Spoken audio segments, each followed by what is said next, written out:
Welcome to Paul Mythos. I'm Brian here with Larry and Spencer, and we're going to be discussing Snowfall, Season 4, Episode number 5, The Get Back.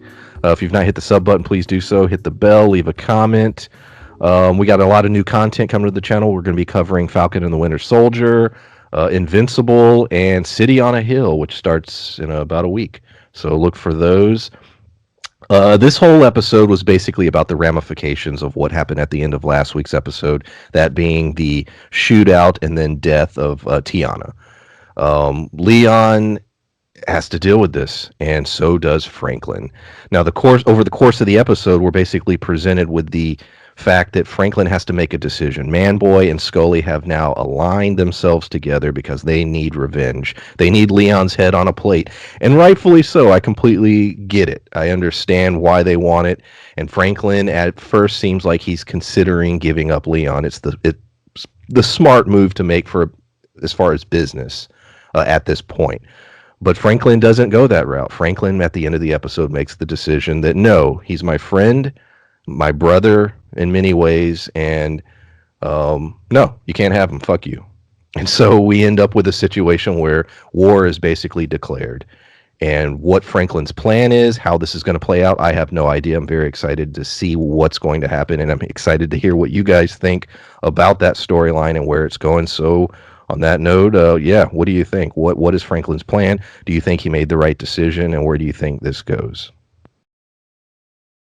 I absolutely think he made the right decision, because Manboy, what he was doing and everything, the whole thing Manboy did felt like a power play to me, especially given the things we heard him say over the last few episodes. And we know he's ambitious. So this is him, in a place where, like it or not, he's on good terms with Scully again, and that's where he wants to be. And he dislikes Franklin, and he dislikes the idea of working with Franklin, because Franklin, and I imagine it's because Franklin's too smart and he can't play Franklin the way he plays everybody else. If Franklin played ball or not, Franklin was on the way out in this. Manboy would have convinced Scully to get rid of Franklin in this whole scenario. So, from a pragmatic perspective, which may have been how Franklin was looking at it to some degree, because he knows about how ambitious Manboy is, he did the right thing, and he also did the right thing by sticking with the people who are most loyal to him, because once you start down that path, it's like who can trust Franklin after he turns in Leon? Can I add in one? I'm sorry. Can I add in one more point? Also, remember though that that the police are aware of Leon's involvement and that he's now a public figure or a wanted figure by the police. That's true. That's very true. And that makes me wonder. Also, it's like whether or not if they're working with Leon, whether they're going to keep Leon in this city or if Leon's going to be part of Franklin's expansion into other areas. Because honestly, that seems like the best move, given that he's definitely wanted by the police, and and it seems like he's always going to be wanted unless they figure something out. Well, yeah, because back in the 80s like that, there was not really, there was CNN, there was these channels, but it's not really national news type stuff, what was going on in LA.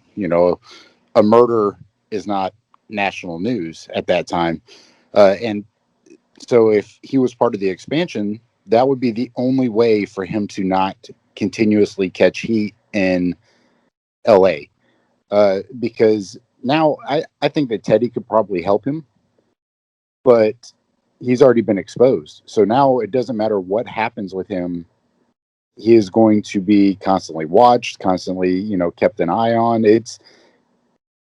I think he's done as far as LA goes, but I was surprised because Franklin has already, he killed his friend Kevin. It wasn't on purpose, but he's already kind of turned his back on a couple people for the betterment of everybody else. But to see him have that big of a soft spot for Leon wasn't surprising. And I am very curious as to what his game plan is now, because Franklin, throughout this series, the entire time, and we've talked about it before, there's other shows where that there's a plan, but you're not really privy to the plan until the very end. And that's what I feel like this is. Like, Franklin came up with a plan. We just aren't 100% sure what it is yet. Well, not only that, but me and Brian were talking before we recorded, and just happened to offhandedly mention that one person they could get help from, in fact, is someone who they probably least want help from. You know, someone who happens to be working in an evidence room right now. You know, and that's Officer Nix. You know, this could go into bringing him back in the series if they're looking to clear Leon's name to some degree. Yeah, Nick's I think will factor into this storyline. Yeah, Larry had brought that up, and I was like, damn, I didn't even write it in my notes. He was absent from this episode, but his placement now, him being aware of who a lot of these guys are, he's going to factor in. I believe he will factor into this story. Now, how exactly? What are the details of it? I don't know. What do you think, Spencer? I got a cracker in my mouth. I think What are you eating? peanut butter cracker. Oh. I was Good time trying for to time it out to right when you were talking to Larry. I was like, I got time to eat a cracker. I don't, but okay. They, I think that Nick's will come back, but I don't. He is so anti Franklin at this point because he basically got him fucking pushed aside that he may help them only to undermine them and fuck them over at the end. So if Nix becomes a part of this story again and ends up helping, I think he's only going to help to either be owed something, because at the end, I think that his game plan now is going to be to destroy Franklin at any cost, which is similar to Scully. That's his game plan, and now it's probably Manboy's too. So yeah, and that was a thing we were saying also, that it's like there may be an agreement of sorts, or a shaking of hands, where Nix wants not only his position back but more power now that Franklin is making political connections. Speaking of political connections, another missing party from this episode was Paul Davis. And with this stuff hitting the news and with his recent alignment with Franklin's crew, will word get back to him that it is in fact Franklin's crew, and what will that do with their relationship? How will that play out, do you think? Like I said, it was interesting. This episode had a lot going on, but there were certain characters that were absent, and I was like, man, I wonder what they think or how it's going to affect them. That was another one. So what do you guys think about that? I think that will be next episode, is including, I don't know about Nix, but I do think that Paul will be in next episode because, we talk about Leon being able to get help from somebody. Of all the people, it may be him that helps more than anybody else because it is Franklin's boy, but he's already tied to Franklin. So, all these higher up people, if they start making ties with Franklin, they start connecting the dots, then it's going to hurt Paul in anything he wants to do. But the problem is that he's already dealt with Franklin. So Franklin and him are already tied at the hip. So they're already connected. So this would benefit Paul to help Leon out because it would help Franklin. Same thing with the reporter. Same thing with, everybody else. I think that Paul's going to get his hands real dirty here real soon. And it's basically going to be to make himself not be affiliated, but in turn, he's going to commit a whole bunch of crimes to not be affiliated with a criminal. Yeah, and that's a good question too. Is like in that sort of situation where Paul Davis is trying to wash his hands of Franklin. He's like, is this the sort of scenario where potentially Franklin could wind up with the upper hand politically, and where Paul's trying to have no association, but Franklin has them so connected that there's no escape, or Franklin's, now through Paul Davis's connections, made connections with others, and it may be to the point where, as far as we know, there is no getting rid of Franklin, no matter how much he wants to, and it's sort of an uneasy alliance. I think that's Franklin's plan is to get wrapped up in such a way that there is no getting rid of him. I agree with that. Irene had a hell of a story this week. First she was Oh yeah. upset because her editor was getting fired, and they replaced her, and then it became all about saving the paper. Wherever publication she works for is struggling, and she's like, "Well, guess what, guys? I have a hell of a story." There's a few discussions. They're basically telling her, "Look, this is really big, but you got to have better sources. You got to have better confirmed sources, basically." So she ends up finding her way to two prisoners. Now, I don't know these characters. I've not seen previous seasons. I'm assuming, Spencer, you know who they are. Were they in previous seasons? Yep. Okay. They were. So go. You can go ahead and tell the story because I Well, do not know it. there was just a really funny episode because Teddy's brother was in this like prior to, and he's actually sitting on a hill. The guy who plays like the main bank robber guy, Yeah. the non-drug addict one, he's Teddy's brother in Snowfall. But remember, Brian, the story I told you where they were like funneling coke into his face and like blowing Yes. coke? Yes. It was those two guys. They're the Cali cartel, which is a huge Colombian coke cartel.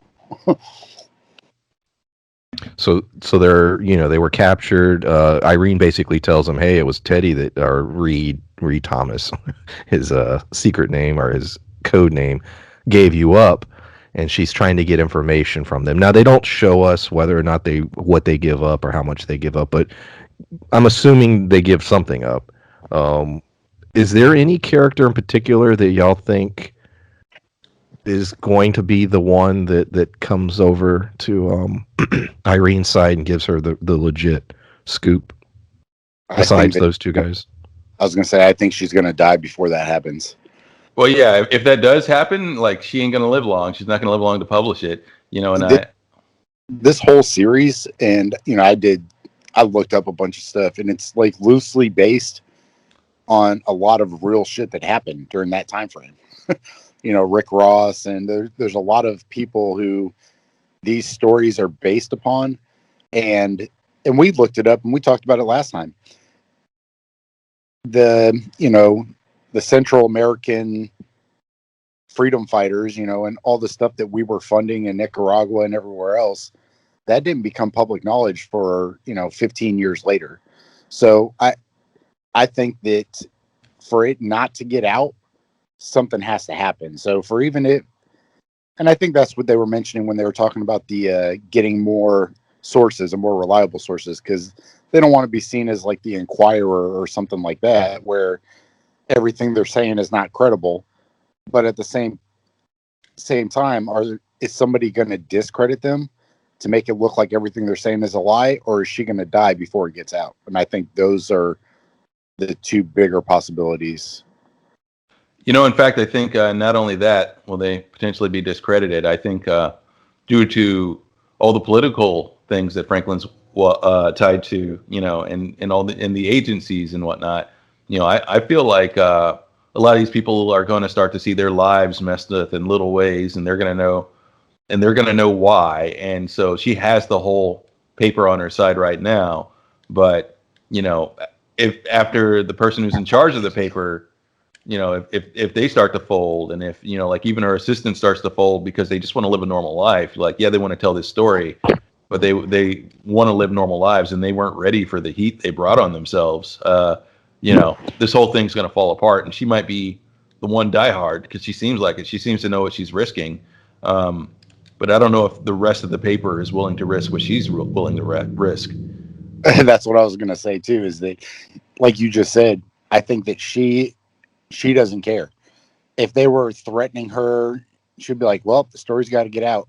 But like you said, the new chief or whatever doesn't quite seem to be as gung-ho as she does.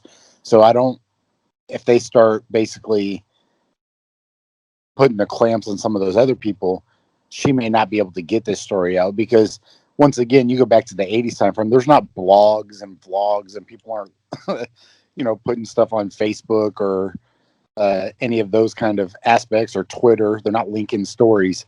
So back then she would have to go find somebody else to do it. And if these people discredit her completely, no other publication is going to want to talk to her either.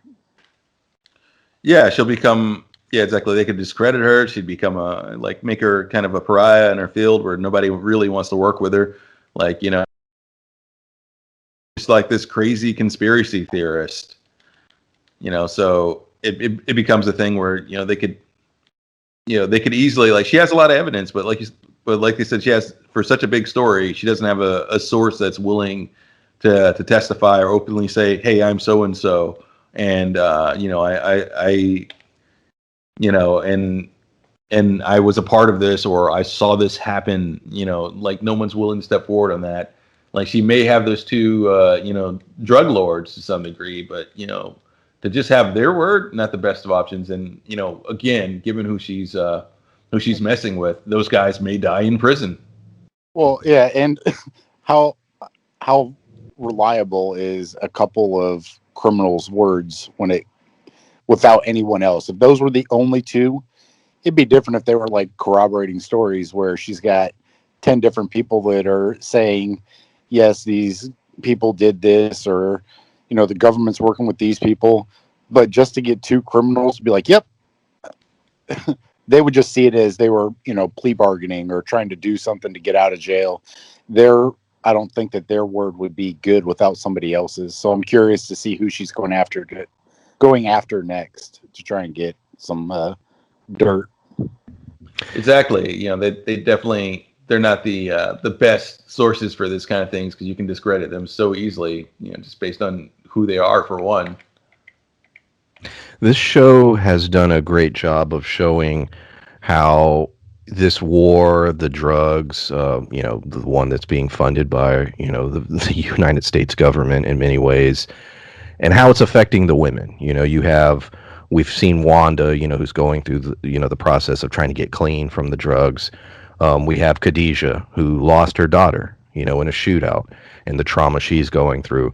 We have Sissy, who, in her mind, Leon is like her son. She was Franklin's her son. They grew up together, and we have this nice moment where she goes, to do Leon's hair, and it's very emotional. He's crying because, to me, that was a moment of her basically trying to comfort him to some degree. It hurts her. She wants Franklin out of this business. It's killing her that he's still having to do it, but it is what it is at this point. There's been some talk about, there was a panel, I want to say this past week, where some of the women who were on the show were discussing their characters and how, these, yes, we're seeing this on television, but this shit really happened. A lot of this shit really happened, and a lot of women went through these kinds of things. I think it's being portrayed very well. The Leon scene, I thought, was a beautiful scene. I just wanted to get your guys' feedback on the women in the series. I think when you mentioned that he started crying around Sissy, I can't tell you how many, even as a full grown up, that I'll be doing fine, but kind of being overwhelmed with emotions. And then as soon as I see my mom, she's like, "Hey, how you doing?" I will fucking start bawling, falling apart. Like, it's just funny that like moms are able to do that, and to see Leon fall. And we've praised this show and the acting and everything else of all the people. It felt real, and they do such a great job with that. And the struggles that a lot of these characters are going through, they aren't struggles that are foreign to us, because not that we're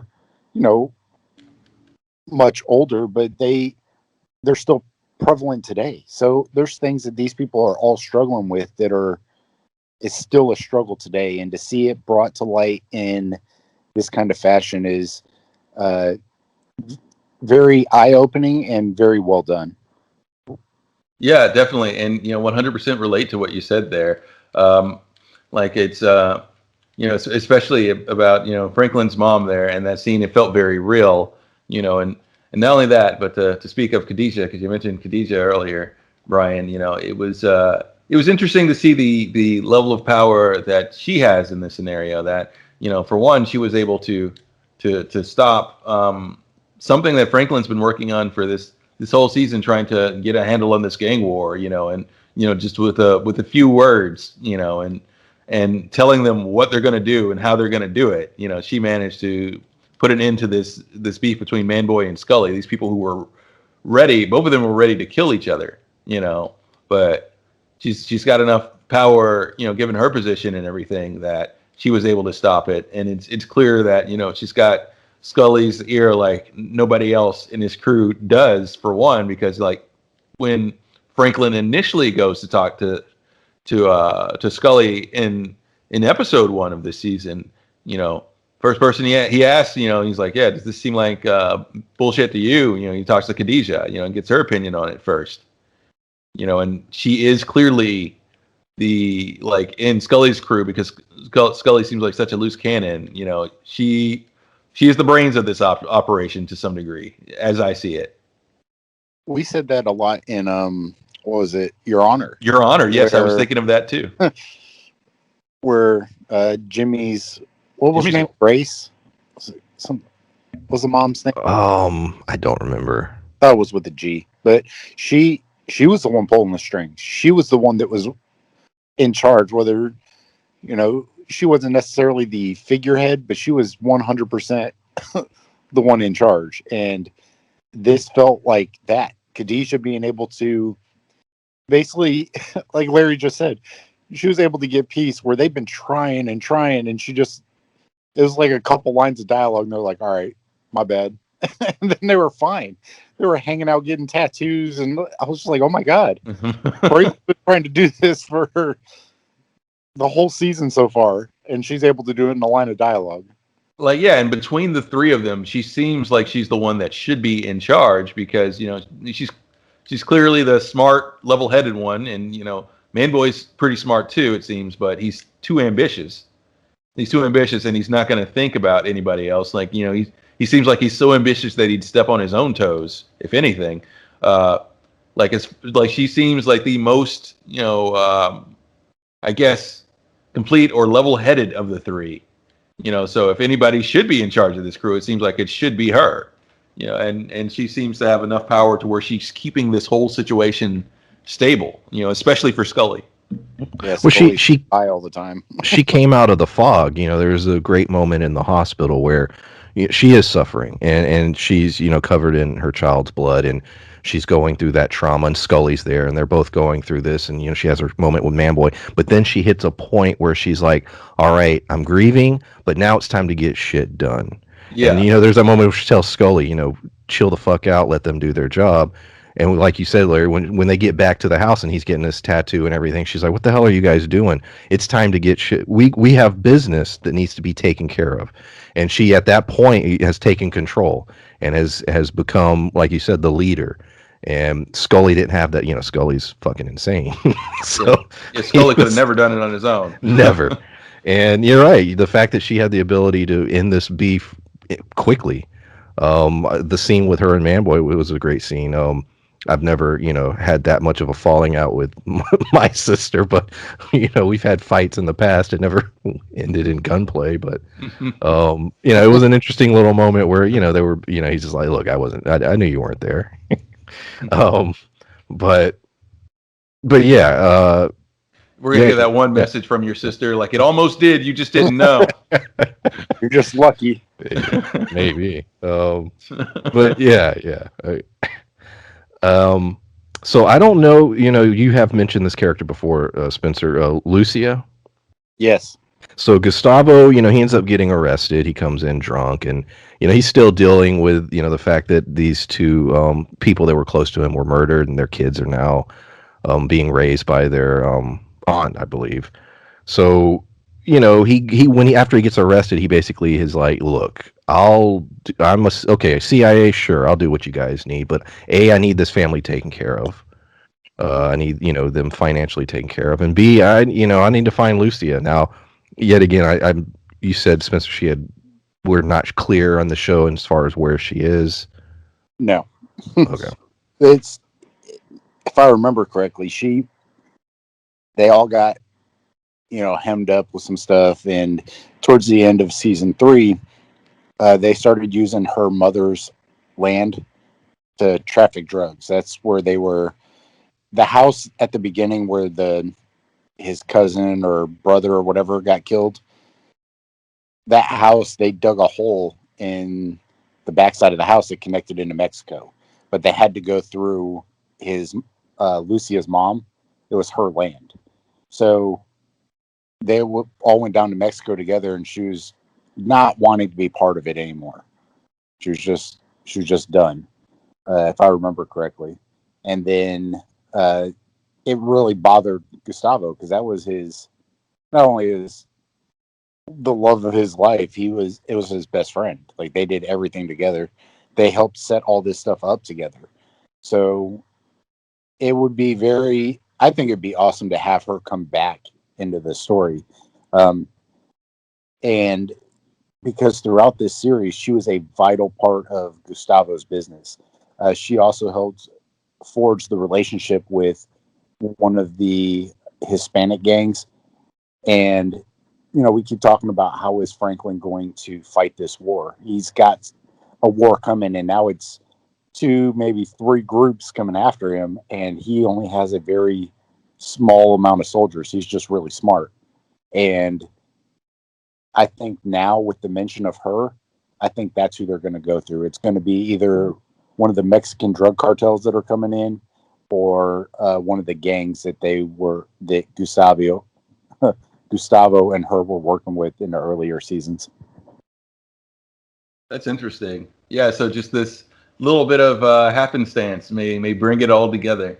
The fact that this happens to be the point where Gustavo finds out that his partner is in the CIA, and he asks for something, and just this something that seems so unrelated may be the domino that flips things in Franklin's favor. That's pretty cool. That's To me, it's just a testament to the writing. It's, you know, when she left, it was kind of this seemingly unimportant departure. It's just like, oh, well, that kind of sucks. But now it's going to play a role. And we talked about Teddy telling Gustavo that he's part of the CIA now.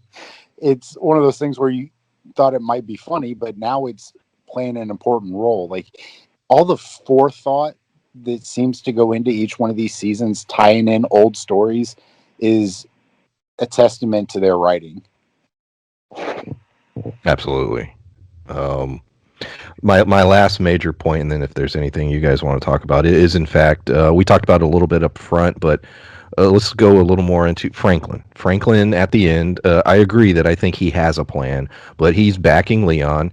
Now he makes the comment, I've got the plug. He has the supply. I control the supply. But Manboy basically points out, true, but you don't own any turf anymore. And how the hell are you going to sell it?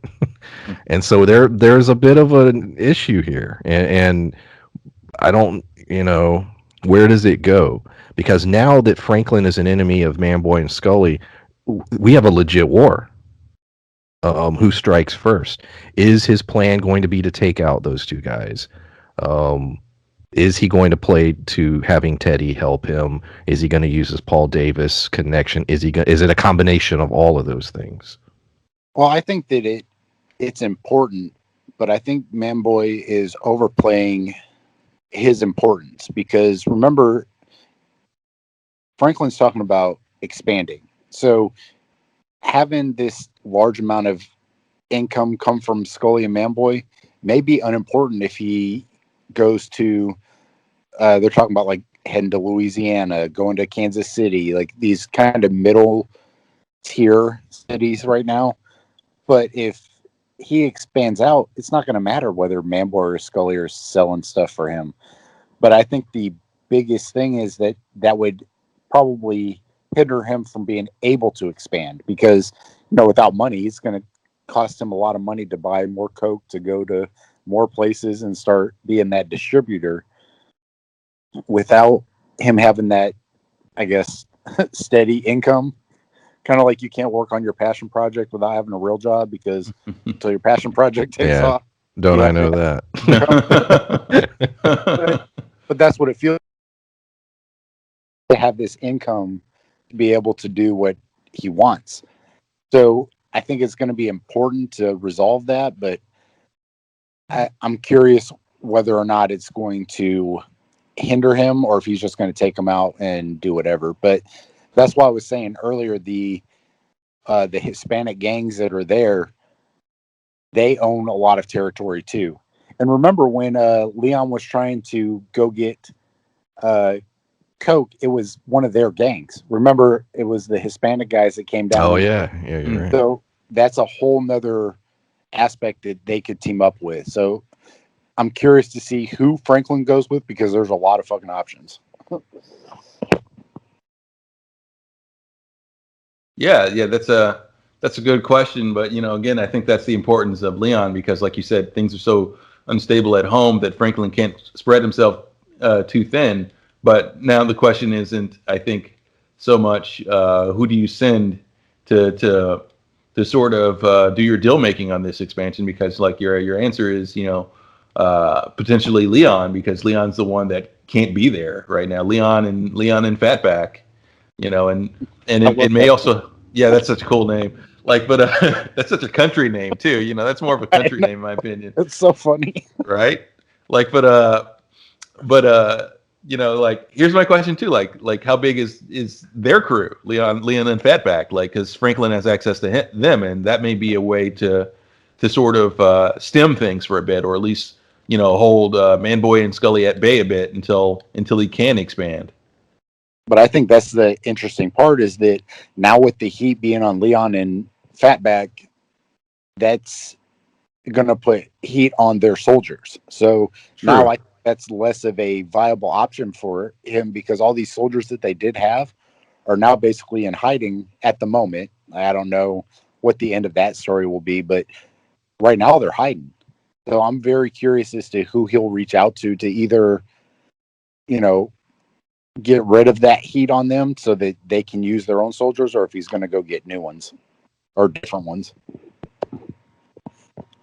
Yeah, it's it's very interesting, and yet again, we say it all the time. We've been saying it all the time on this show, but the writing is just so consistent. And I, of all the we watch so many shows, and you get to the ones where you're just like, that doesn't make sense, but this show does, and I always praise good writing because it makes it a lot more fun to talk about. When I'm writing these outlines, this one it's like poetry. It's so easy. It just flows out of the pen. It's like because the show knows what it's doing. Yeah, absolutely. It makes or breaks a show like this, depending on the writing, because there's a lot. Well, y'all know how I am. If the writing's not good, or at least if I don't feel the writing's good, I'm not going to watch it.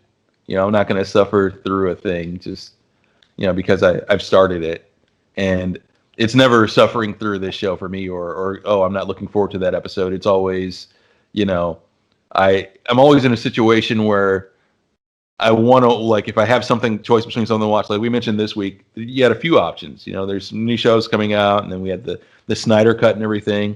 And Brian, me and you were talking earlier, and I was like, well, I want to watch the Snyder cut, and like, but every time I think about watching the Snyder cut, I'm like, well, I could go and watch those episodes of Snowfall I didn't see. I could go back and do that instead, and that's far more appealing because I know the quality is going to be good on that. you know. Whereas my other options, it's like, that I'm they're not as certain, but the writing's so good on this. Like if I have my pick of this or anything else, I'm watching Snowfall. These episodes are in that 45-minute range. I swear to you, if they feel like 15 minutes. Yeah, I like Snowfall as a show. Like I'm like, damn, it's over. Like each episode feels like 15, 20 minutes. it's one of those series where you notice, that like it clicks in your brain that, oh no, it's about to end, and you kind of dread getting to that ending because you want to see more. Yeah, and we talk about good writing with something that's supposed to be grounded in reality, like grounded in something that actually happened. There's aspects of this that are true to life. uh, I think writing is vital when you have and we praised Game of Thrones until the last season because the writing was pretty decent. It was very on point, and then it started to go off the rails a bit. But in fantasy, it's less Yeah. because it's not. No. You know what I'm saying? It's not. Yeah. They can make shit up, and they're just like, "Well, that's not real." Well, none of the show's fucking real. So it's. But this is stuff that actually happened. Like City on a Hill. It or City on the Hill. I think it's the Hill, but or a Hill. I don't know. It doesn't matter. That show is well written because it's done by, and I didn't know this until I saw the end credits. It's Matt Damon, executive producer Matt Damon and Ben Affleck. Takes place in Boston, which the movie The Town, the armored truck robberies, like that shit all happened in Boston a lot, and and it's that show is very well written. It's very grounded in reality. Fargo is not. So although it's well written, there's people getting shot and they fly 30 feet. People got sucked up by tornadoes. It's so it's one of those things where it's less grounded in reality, but it's still well written. This this kind of show, I think, relies on the good writing, and they found some perfect people to do it because they do a great job. Yeah, definitely. Anything else, guys? Or No, I am looking forward to seeing who Franklin decides to go with, and I think that it's going to be great to see because I hope that they get picked up for season 5, and I'm curious to see what in this season plays into next season. yeah. Well, yeah, great episode. I'm looking forward to the next several, and yeah, we appreciate everyone listening. As I said, we have a lot of new content coming up, so definitely look out for that this week, actually. So yeah, we appreciate everyone. Thanks for listening. Bye. Bye.